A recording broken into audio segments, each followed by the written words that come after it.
Damn!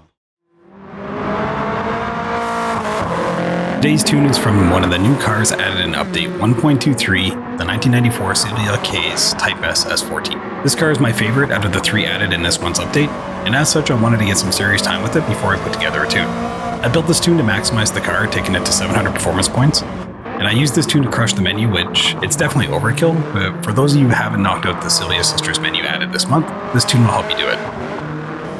I also did a bunch of testing on this car at the 600 and 700 level, and overall, I've got some good news and some bad news. So the good news is the car is fun to drive. It handles well, it's got a great engine note, it feels responsive and it's nimble on virtually any course, and it's a solid addition to your garage. It looks great and it'll likely be useful for a number of mid-tier menus or events. Now for the bad news.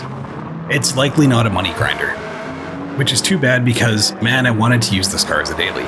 Like I mentioned, the handling, braking, and stability is amazing, and it gives it a great presence on corners, but it just doesn't have enough grunt to give it an edge. In both Tokyo and Le Mans, you can win with this car, but it's pretty tough. There are just so many better options out there to earn credits with, so this tune today is more about taking the car and maximizing its performance. Every aspect of the car has been adjusted to improve it, and I have won Le Mans with this, but you need a full-on storm so the AI ends up giving you enough time per lap, or it's just not viable. If it's sunny or just a light rain, you'll likely place mid-pack. But it is important to note that I run my credit runs on hard difficulty. If you do drop the difficulty, you'll crush the competition with this tune, but that's just not my preferred method, and I'm somewhat lazy, so I leave it on for all game modes.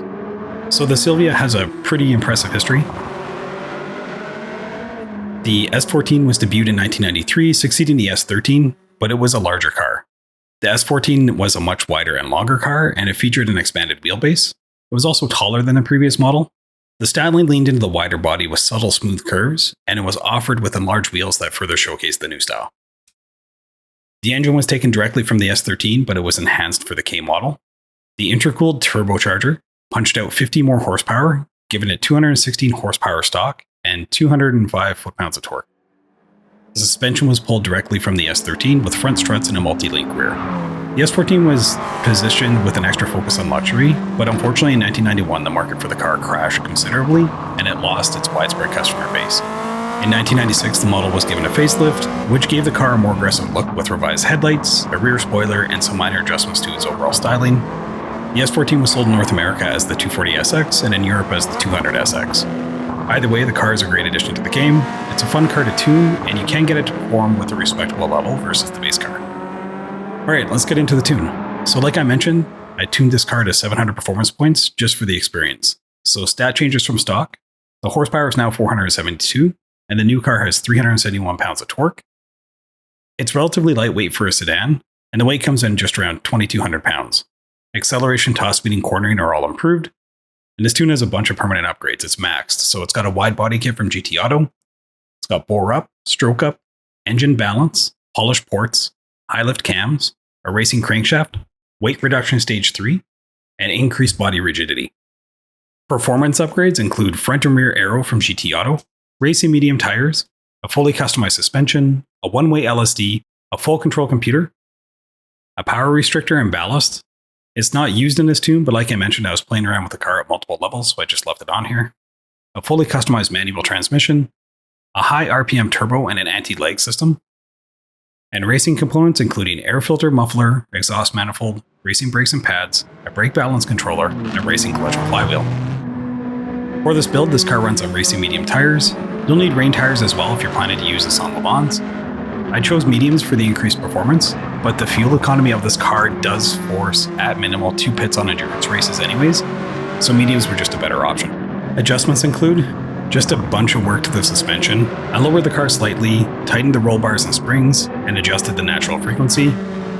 Handling on the original car is somewhat loose to start, so we made some adjustments to the toe angle and the camber as well. In addition, with the tuning system changes in 1.23, we're able to make additional suspension tweaks without impacting the performance level, which honestly is fun on a road car like this, just sucks when you get into higher tier race cars. The LSD I used is a one-way LSD, so you can maximize the power delivery, and this transmission does have some manual tuning to it, but pause the video if you want to get the exact gear ratios. It's tuned to max out on the Le Mans straight, and accounts for the bulkier laps in Fuel Mapping 5. Feel free to adjust it if you want to run the track differently or you want to use it on another course. So overall, I love the car, I just wish it wasn't so niche. Also, for the size, weight, and engine of the car, the fuel economy seems pretty bad. What's interesting is you'll actually get better mileage out of most muscle cars, so I'm not sure if that's an oversight on PD's side, and it'll be adjusted in the future. But I feel like it was intentionally reduced in this car so you can use it in endurance races. So it's not a complete write-off, but it would be so much better if you could get 3 laps on a higher fuel mapping. Like I mentioned earlier, I'm not planning to use this to grind credits, even though I did tune it to 700. If you want to run it on Le Mans, you can, but you absolutely need heavy rain to make it viable, which is still hit and miss because it's random. The great news is Sylvia is cheap and available at the used car dealership. I'd recommend you buy 2, so one that you can mess with, but I have a feeling that this car would be a great candidate for a GTR swap in the future, and if it is, it'll just be incredible. That'll solve the fuel economy problem and the thing will haul. So if not, you've got a backup in your garage, and it's only like 60k. But the handling, the looks, the history, and the exhaust note make it worth it. Just know what you're buying. It's a capable mid-tier car that's a solid road car, and it's fun to drive. In terms of livery, this is custom and public should you want it. I wanted to spend some time and effort into a design that showcased the extensive tuning of this car. And again, it's open, so feel free to change it up if you don't like the design or the colors. I hope you enjoy this tune and it gives you a reason to pick up the S14. If you like these videos, please like and comment below. It greatly helps with the channel growth on YouTube, and it helps steer me in the right direction for content. If you're looking to connect with others around gaming in general, feel free to join our 22 Gaming Discord. If you're looking for more info on GT7, tunes, or just gaming in general, it's a great community. As always, thank you for your time, and I'll see you in the next one.